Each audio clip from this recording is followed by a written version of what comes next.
augsta godājumā Saeimas priekšsēdētāji, godājumie deputāti. Iespējams, jau tuvākajā laikā parādīsies jautājums dienas kārtībā par izstāšanos no Eiropas Savienības.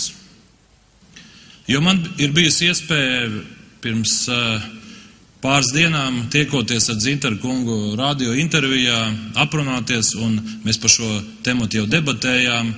Mēs apmainījāmies ar argumentiem, bet šodien man ir vēlme uz šo jautājumu apskatīties tieši no šī aspekta. Vai Latvija plāno izstāties no Eiropas Savienības? 2004. gadā mēs iestājāmies. Pēc tam sekoja pievienošanās Schengen zonai. Tas nozīmē, ka visi Latvijas pilsoņi var ceļot brīvi pa visu Eiropas Savienības telpu, pa Schengen valstīm, neuzrādot pat pases. Tāda ir realitāte. Vai mēs no tā gribam atteikties? Jo šodien ik viens ārvalstnieks, kurš saņem vīzu kādā no Eiropas Savienības dalību valstīm, var brīvi ieceļot Eiropas Savienībā. Un ja kāds ir ieguvis vīzu Somijā, Zviedrijā, Igaunijā, Lietuvā, viņš brīvi atbrauc uz Latviju. Neviens viņu nepārbauda, nav vairs robežas starp Igauniju un Latviju. Tagad tas, ko mēs tagad runājam, kad neizpārdosim zemi ārzemniekiem. Eiropas Savienībā ir brīvais tirgus. Ik viens var investēt jebkurā valstī. Protams, ir melnie saraksti. Ja gadījumā kāds cilvēks nokļūst melnā sarakstā, tad viņam nav iespēja iekļūt Eiropas Savienībā. Bet šodien mēs runājam par tiem, kas patiesi grib investēt Eiropā un pārvietoties. Ja mēs neplānojam izstāties no Eiropas Savienības, tad nevajag nekādā gadījumā mānīt pašiem sevi un teikt, ka mēs pēkšņi aizliegsim kādam brīvi pārvietoties.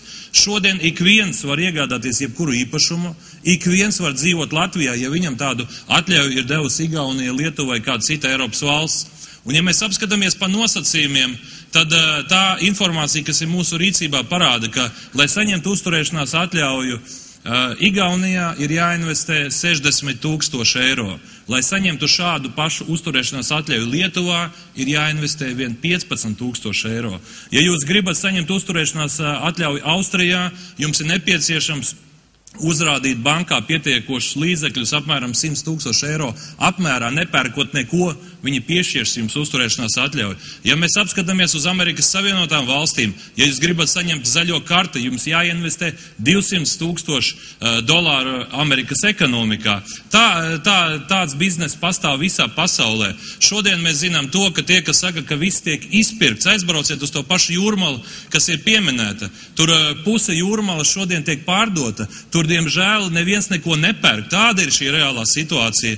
Un mums šodien ir jādomā, vai palīdzēt tiem cilvēkiem, kuri neveiksmīgi investējuši tad, kad bija labie laiki un šodien nezin, ko darīt ar īpašumu un gaida, kad banka atnāks un atņem šo īpašumu, jeb ļaut šo īpašumu kādam pārdot un varbūt izlīst ārā no šo parādu verdzības. Es uzskatu, ka mums šodien nevajag šo lietu politizēt. Un ja mēs apskatāmies uz datiem, uz tām bažām, ka redziet, tur krimināli elementi ieradīsies Latvijā. Kā jau es teicu, ja kāds cilvēks ir melnajā sarakstā, viņš netiek ielaists Eiropas Savienībā kopumā, jo ir šis melnais saraksts, kas ir vienots visai Schengenas zonai.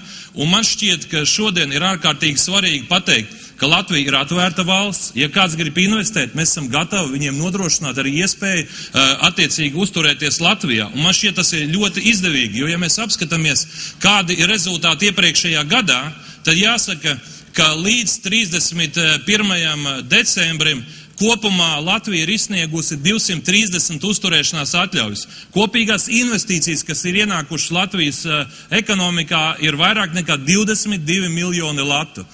Šogad kopīgās investīcijas varētu būt no 100 līdz 150 miljonu latu mūsu ekonomikā. Ja mēs runājam par to, kad izpirks zemes un tā tālāk, es atvainojos, mums ir neapbūvēts pļavas, Mārupē, apkārt Rīgai un ne tikai. Man šķiet, ka šodien ir ārkārtīgi svarīgi tomēr skaidri pateikt, vai mēs vēlamies dzīvot uz parāda un mēs domājam, ka mums tiešām, kā to teica Aivars Lembergs, atlaidīs parādu starptautiskie aizdevēji un pateiks, ka mēs varam neatdot, ja mēs sākam domāt, kā mūsu ekonomika attīstās. Un tiešām, ja mēs atradīsim naftu, kā to izdarīja savā laikā Norvēģija, mēs varam atteikties no daudz kā. Šodien šis ir konkrēts veids, kādā veidā Latvijas ekonomika kaut nedaudz, bet iegūst nelielas investīcijas. Es aicinu neatbalstīt šo priekšlikumu, un pēdējais, ko vēlos pateikt, šis ir populisms, kas šodien notiek, jo šis likums pēc būtības jau ir atvērts un ir iespējams iesniegt priekšlikumu jau atvērtā likumā. Kāpēc šo likumu mēģina vērt vēlreiz? Paldies! Es aicinu balsot pret.